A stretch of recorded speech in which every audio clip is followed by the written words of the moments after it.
36 años, los más frecuentes en el varón que dan mieloptisis son los cánceres de próstata y otro es el cáncer de estómago.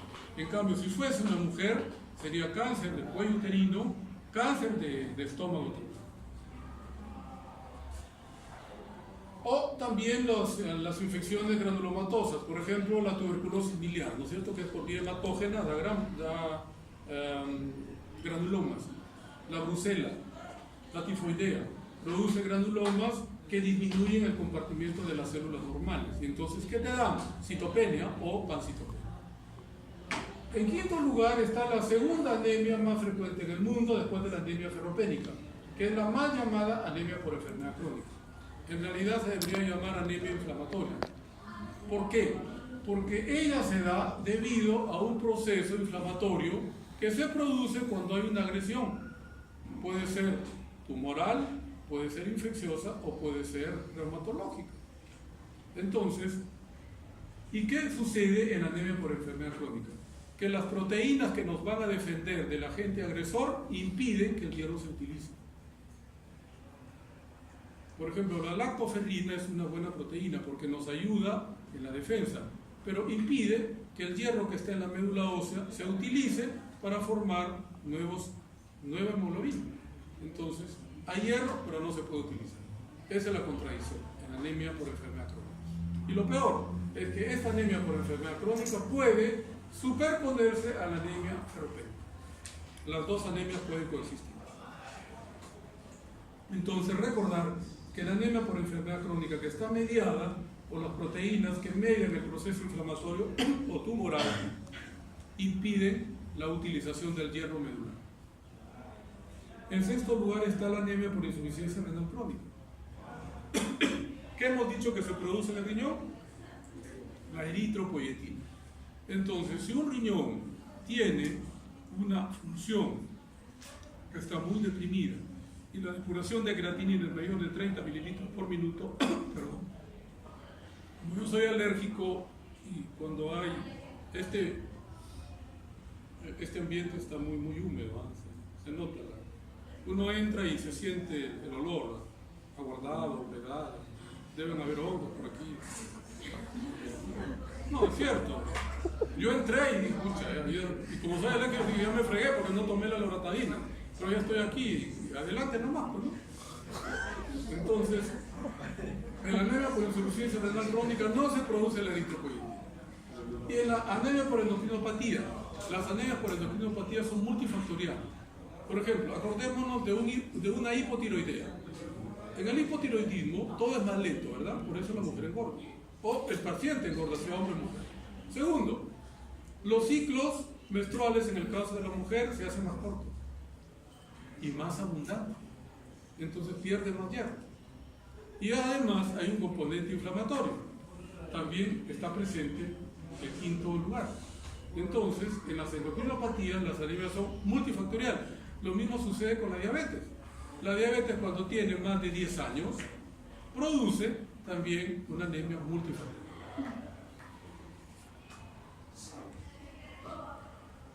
Ahora pasaremos al segundo gran grupo de las anemias, que son las anemias hemolíticas o por mayor destrucción. Corrijo el número de reticulocitos y sigue por encima del 2%. Entonces ahí sí tengo que hacer una gran división.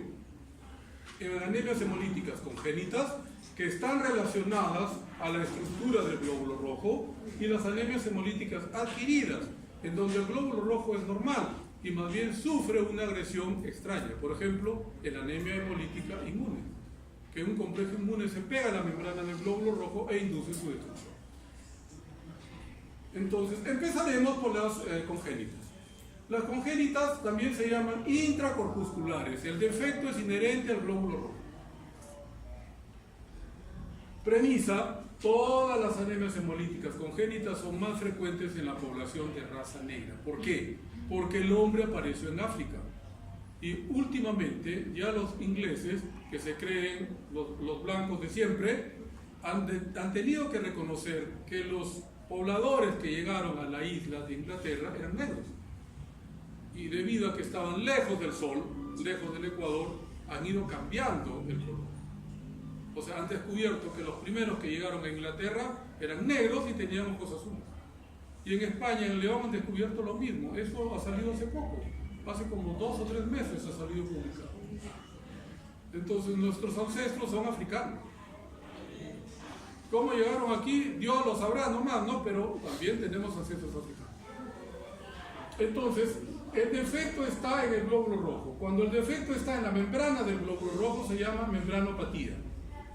Y dentro de las membranopatías, la más frecuente es la eferocitosis hereditaria, que es la anemia hemolítica congénita más frecuente en el mundo. ¿Qué sucede en la eferocitosis hereditaria? Las proteínas que están en la membrana del glóbulo rojo, una o más, están ausentes o están disminuidas. Entonces, el glóbulo rojo, que debe tener forma bicóncava para poder estirar la membrana y atravesar el calibre de los vasos sanguíneos, no puede, porque le falta proteína, entonces adopta la forma redonda. Llega a los sinusoides esplénicos y es destruida porque no adaptó su forma al calibre del vaso y se destruye. Y eso es lo que se presenta en la eferocitosis hereditaria. Entonces, recordar que la eferocitosis hereditaria es la anemia hemolítica congénita más frecuente en el mundo.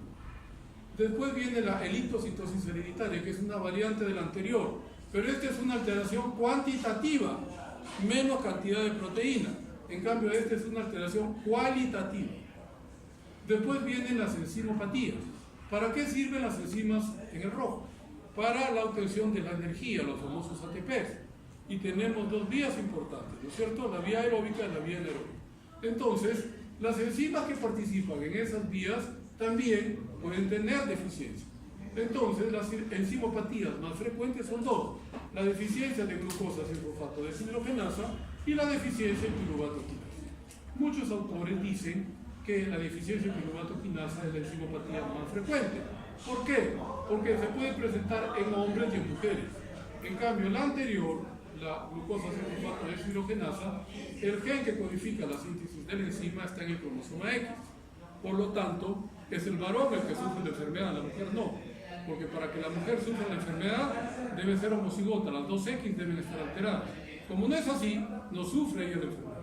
En cambio, en la piruvato quinasa es el cromosoma 1 el que permite que se sintetice la enzima. La herencia es autosómica, por lo tanto se presenta en hombre y en mujer. Y por último están las hemoglobinopatías, que son de 2 tipos, cuantitativas y cualitativas. Las cuantitativas se llaman talasemias, de donde viene el término talasémico del griego, talazo, que significa mar, y semia, enfermedad. ¿Por qué? Porque los primeros casos fueron descritos por Pulling, un investigador norteamericano que describe a 5 miembros de una comunidad italiana que vivía en Estados Unidos, que tenían retardo en el crecimiento y anemia hemolítica congénita. Entonces, como venían de Italia, los ancestros, e Italia es una península que está rodeada por el mar Mediterráneo, le llamó talasemia, por el término griego talazo, que significa mar. Entonces, en las talasemias faltan aminoácidos en las cadenas beta o alfa. En cambio, en las hemoglobinas anormales, el número de aminoácidos se respeta, más bien un aminoácido es cambiado por otro. La hemoglobina anormal más frecuente es la hemoglobina S. La hemoglobina S tiene el número de aminoácidos normal, pero uno ha sido cambiado por otro. Y eso sucede en la cadena beta en posición 6, en donde normalmente debe estar el ácido glutámico. Este ácido glutámico ha sido cambiado por valina. Y al cambiarlo por valina, le da a la hemoglobina una estructura cuaternaria totalmente diferente cuando cede el oxígeno. Entonces, conclusión, la talasemia es menor número de aminoácidos y por eso se presenta el cuadro hemolítico. Puede ser beta o alfa talasemia, de acuerdo a la cadena que está involucrada. En cambio, en las hemoglobinas anormales, ejemplo de hemoglobina S, el número de aminoácidos está normal, sino que uno ha sido sustituido o cambiado por otro.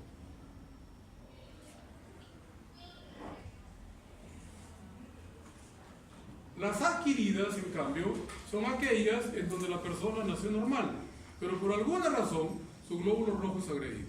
Y la más frecuente es la anemia hemolítica de tipo inmune. ¿Qué significa inmune? que hay un complejo de naturaleza inmune que se ha pegado a la membrana del glóbulo. Este puede ser anticuerpo, puede ser complemento o puede ser otro. Entonces, por eso, lo característico es que las anemias hemolíticas congénitas se presentan desde la niñez. En cambio, las anemias hemolíticas adquiridas usualmente se presentan en edad entre adolescencia y adultez.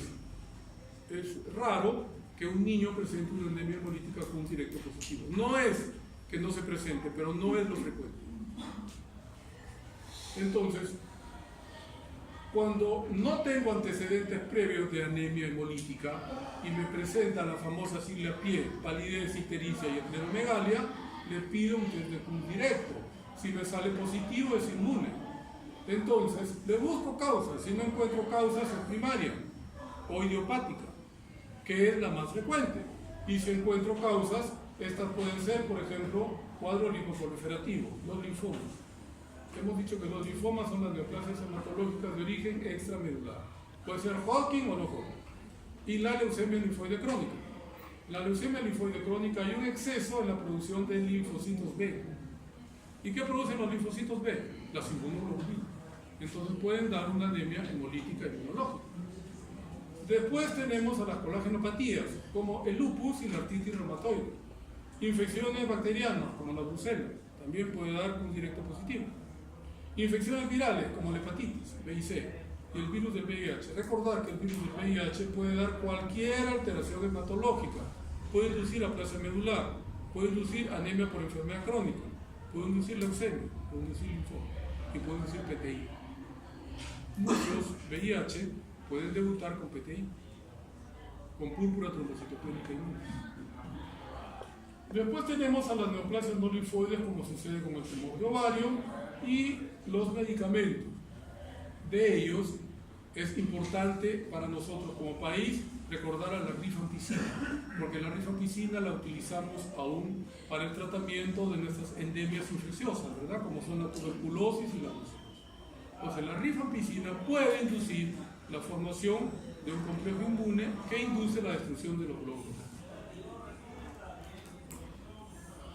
Cuando el test de CUM directo me sale negativo, me fregué, porque tengo que exprimir más el cerebro y buscar dónde está la causa.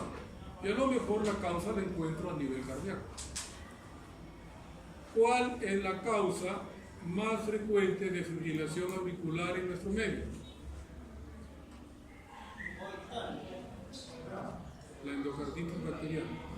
¿Y qué produce la endocarditis bacteriana? Vegetaciones a nivel de las válvulas. Entonces los glóbulos rojos que pasan por ahí se estrellan y se rompen. ¿Y qué tienen que hacer? Hacerle recambio valvular. ¿Y por qué se produce la endocarditis bacteriana? Por lo que les decía, los médicos no cumplen con su trabajo, o el sanitario que está en la sierra o en la selva, porque la mayoría que vienen a Lima para hacer recambio valvular, ¿de dónde vienen? De las zonas alejadas del Perú, de la sierra y de la selva, donde no existe la sanidad. Y si existe, existe por tiempo. Porque la mayoría trabaja una semana y dice, me voy a cobrar y no regresa hasta el otro mes. Eso sí. La hemoglobinura de la marcha, que se presenta en personas que hacen un gran esfuerzo físico en un periodo de tiempo corto. Por ejemplo, los que hacen competencia de maratón.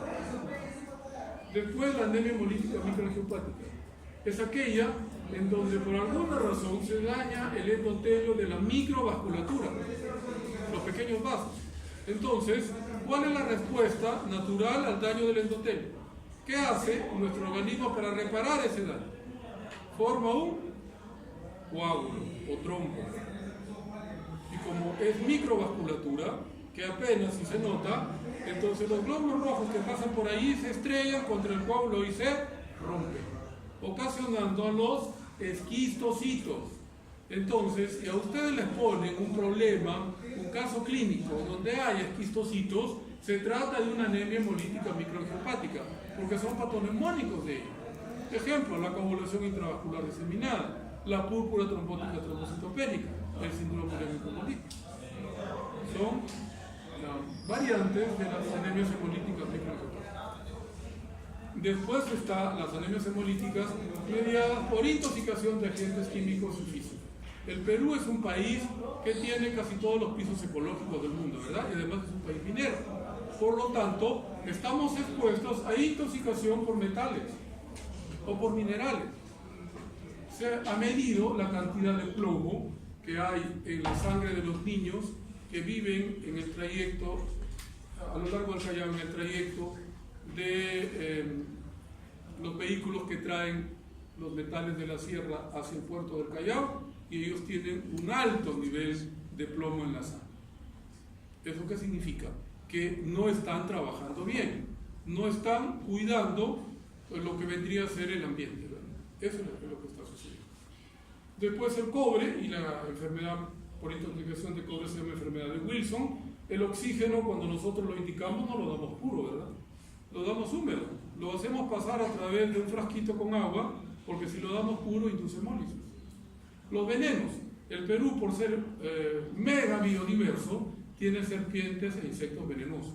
Y las quemaduras cuando comprometen más del 20% de la superficie corporal. Después una miscelánea en donde hay microorganismos de diferente etiología. El paludismo, ¿quién lo ocasiona? El plasmodium, que es un parásito. La bartonela, ¿quién lo ocasiona? La bartonela, que es una bacteria. Y los virus, ¿no? Como el citomegalovirus, que son relativamente frecuentes en los niños pequeños. Entonces, todas estas son anemias hemolíticas negativos que son adquiridas. Casi terminamos, no sé, ya ahorita no se desmayen que ya vamos a terminar. Entonces, a mí no me toca esta clase, pero sí me gusta hacer alguna atingencia en relación o fijar algunos puntos que son importantes. En primer lugar, que es la más frecuente en el mundo, sobre todo en los países pobres como el nuestro, y que la anemia ferropénica es la consecuencia final de la primera entidad, que es la ferropenia. ¿Qué es la ferropenia? La carencia de hierro. Entonces, para llegar a este punto de anemia ferropénica debemos haber pasado por todas las previas. Entonces, la primera fase de la ferropenia se llama ferropenia prelatente. ¿Cómo detecto una ferropenia prelatente? En la sangre no hay nada. La ferritina está normal. Solo la aspiración de la médula ósea y la tinción especial para detectar la hemosiderina, que es el hierro de depósito fijo que está en la médula ósea, está ausente. Es lo único que voy a encontrar. Ausencia del depósito fijo de hierro que se llama hemosiderina. No encuentro nada más. Segunda fase, la ferropenia latente. Además de lo anterior, ya hay disminución de la ferritina. ¿Qué es la ferritina? Es la proteína que transporta el hierro en la sangre. O que lleva o que almacena, no que transporta, sino que almacena el hierro en la sangre. Quien transporta el hierro es la transferrina. Entonces hemos dado el nombre de 3 proteínas que están involucradas en el metabolismo del hierro. Hemosiderina es el depósito fijo de hierro. ¿Dónde está? En la médula ósea. Ferritina es el depósito móvil de hierro. Transferrina es la proteína que transporta el hierro. Y como consecuencia de estas dos entidades aparece la eritropoiesis ferropénica, en donde hay una anemia microcítica hipocrómica, porque hay menor cantidad de formación de hemoglobina debido a la falta de hierro. Y esta es una cachetada para los gobernantes que nos engañan, que dicen que nosotros estamos cada vez mejor. No estamos cada vez, estamos peor. Entonces, este es un mapa que obviamente me he cuidado porque me lo regaló una visitadora médica que se dedica a vender productos para anemia ferropénica. Entonces no puse el nombre de su medicamento, pero sí este mapa que es espectacular en el sentido que nos dice la realidad, ¿no? Esto es el mapa mundial, en donde se ubica pues, a los países de acuerdo a la prevalencia de la anemia ferropénica en la población, que es el futuro de cada país, que son los niños pequeños, son los niños que son preescolares, los niños menores de 5 años. Y miren dónde estamos nosotros. En una situación de gravedad o severidad, ¿no es cierto? Porque tenemos más del 40% de los niños peruanos menores de 5 años tienen anemia ferropénica. Igual que África. No tenemos nada que envidiarle a África. el único país del mundo que tiene lo que la OMS considera normal es Estados Unidos. Estados Unidos y Alaska, que es parte de Estados Unidos, si no quiere reconocerlo, es un anexo de Estados Unidos, igual que Costa Rica. No, Puerto Rico, perfecto, no Costa Rica, Puerto Rico.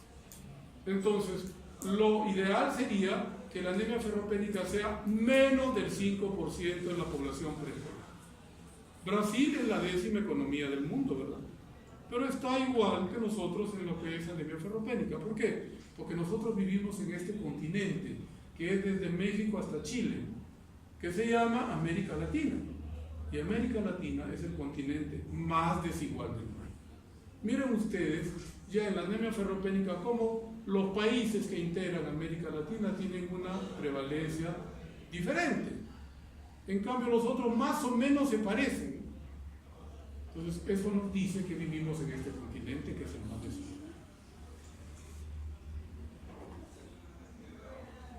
Poblaciones de alto riesgo para anemia ferropénica, vean ustedes que el único que no mencionamos es el varón joven. Los más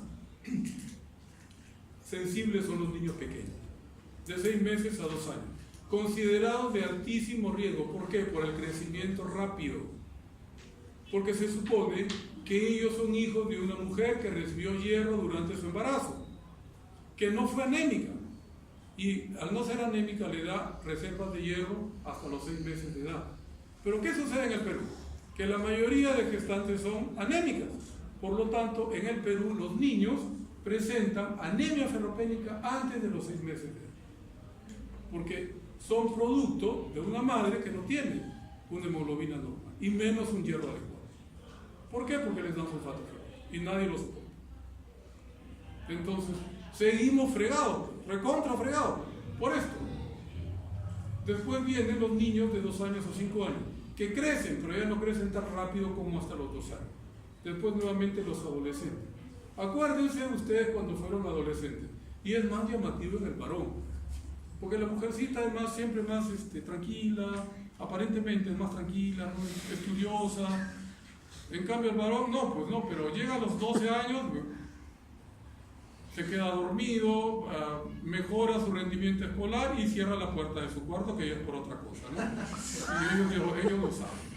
Pero bueno, entonces lo importante es que baja su rendimiento escolar, y el rendimiento escolar ha bajado porque son ferropénicos. Le dosan la hemoglobina y ahí está el error, que la hemoglobina está normal, no le dosan la ferritina. ¿Qué es lo que sucede también con los niños pequeños? ¿Qué hace el MINSA? Pilatos, ¿no es cierto? Se lava las manos, les dice, le dosas tú la hemoglobina, y si no puedes dosar la hemoglobina, le dosas el hematocrito. Si usted tanto no tiene anemia y no recibe nada. Pero no es así, porque hemos visto que la anemia ferropénica es consecuencia de la ferropenia. Entonces, si yo no curo la ferropenia, me va a hacer anemia ferropénica posteriormente.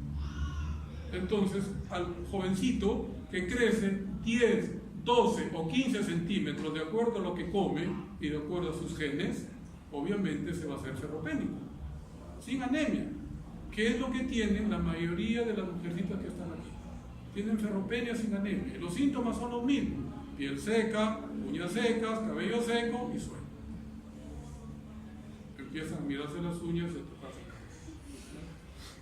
cabello. Es así. Entonces van al médico, le miran la hemoglobina, le dosan la hemoglobina y dicen, no, tienes 13, 14 de hemoglobina, no tienes nada.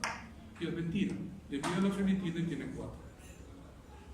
Tiene carencia de hierro. Los síntomas son los mismos, ¿eh?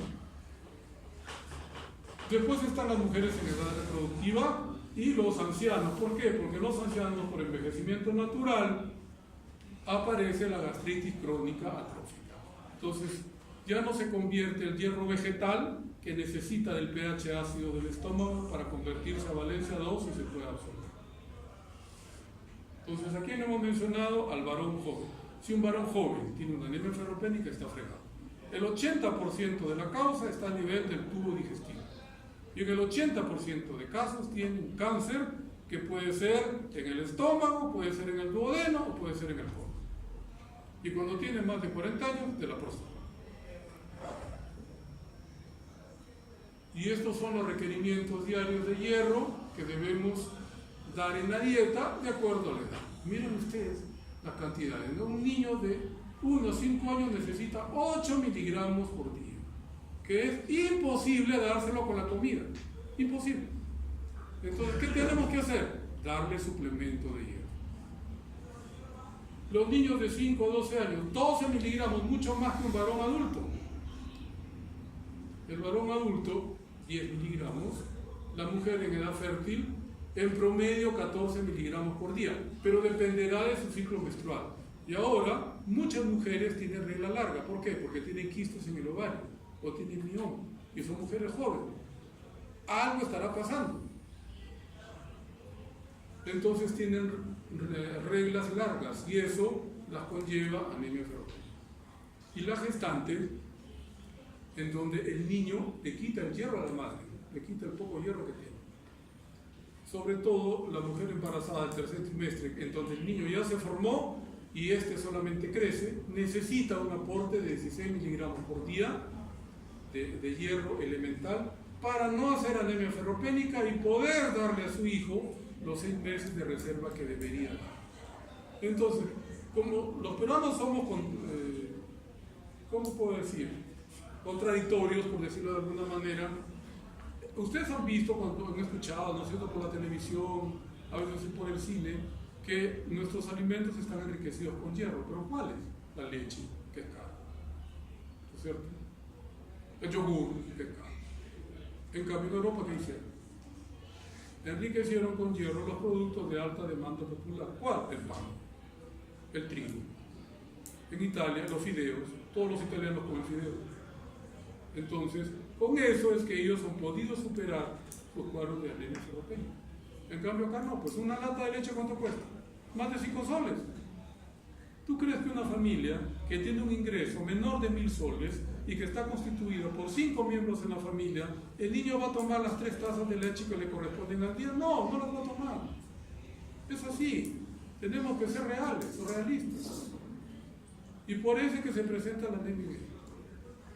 Entonces tenemos que tener estrategias que sean más simples. Enriquecer el pan, sería barato, porque el pan sigue siendo barato. Enriquecer los fideos, todo el mundo come fideos, en la sopa o como espagueti. Pero no, pues acá somos al contrario. Enriquecemos la leche y la hacemos más cara. La leche Gloria enriquecida cuesta más que la leche Gloria azul. ¿Es así? ¿Dónde están? Creo que aquí ya vamos a terminar, las fuentes. El hierro se encuentra en todos los alimentos de origen animal y está con valencia 2, se llama hierro hemínico, no necesita del pH del estómago para absorber. También se encuentra en ciertos cereales, las menestras sobre todo, y algunas frutas. ¿Dónde se absorbe? El 80% se absorbe en el duodeno y el 20% en el yeyuno. Los niños deberían tener 500 miligramos de depósito. ¿Dónde? En los órganos y tejidos, o sea, en sus músculos, en el vaso, en el hígado, etc. Pero no tienen depósito. Los niños no tienen depósito. Los adultos debemos tener 1000 miligramos de depósito. También en los órganos y tejidos. La unidad funcional de la médula ósea se llama islote eritroblástico. Y aquí sí acabamos. El islote eritroblástico está conformado por un macrófago y este macrófago en su interior tiene hierro.